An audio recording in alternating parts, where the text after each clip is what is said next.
Les 2 minutes de Félix Lobo. Ça fait pas long.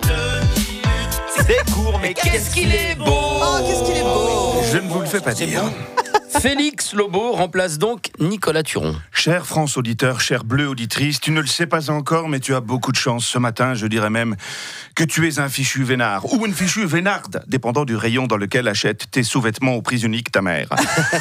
Prise Unique ta mère étant à Calembourg qu'Alain Juppé emploie pour faire un peu in, hein, wesh gros, les potos, tranquille j'y va, comment que c'est, fais tourner loin, je Julie, fais patate de pu.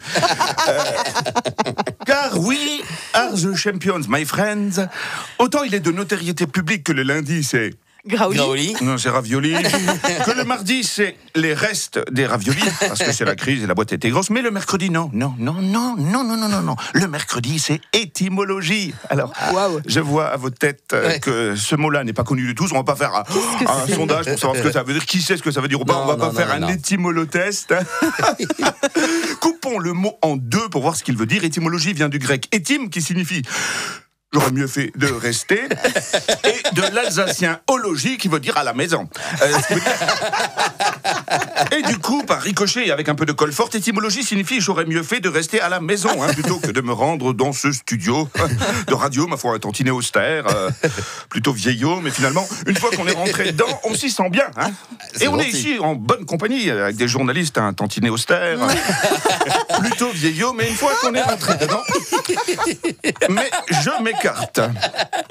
Alors, puisque nous avons évoqué aujourd'hui l'étymologie, évoquons dès à présent l'étymologie d'aujourd'hui, à savoir de mercredi. Mercredi vient de l'anglais Mercury, le jour dédié à la planète Mercure. Oui, cette planète fascinante en métal liquide qui nous permet de prendre la température du système solaire sans avoir à enfoncer un thermomètre énorme dans l'anus de Saturne. Dans l'anneau de Saturne, je l'ai mal prononcé.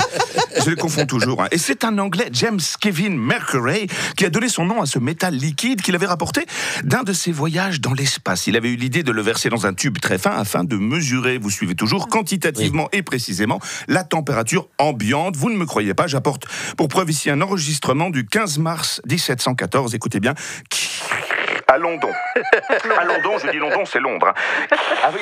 Oh, it's the cold. Il fait un froid de canard. Oui, il fait frais, dit Mercury. Tellement que j'ai le genou qui couine. Alors, ce calembour interdit aux moins de 40 ans vous prouvera une fois de plus que vous n'êtes pas sur une radio gaga.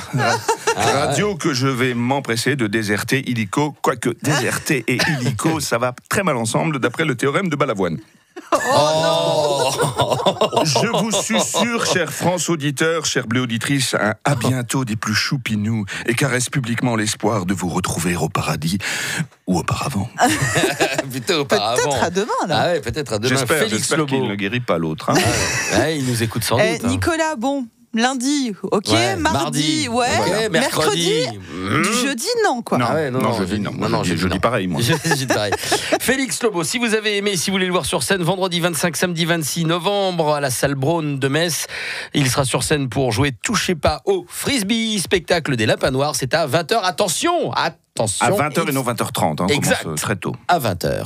Merci beaucoup. Direction francebleu.fr, géolocalisez-vous et retrouvez les 2 minutes de Nicolas Turon.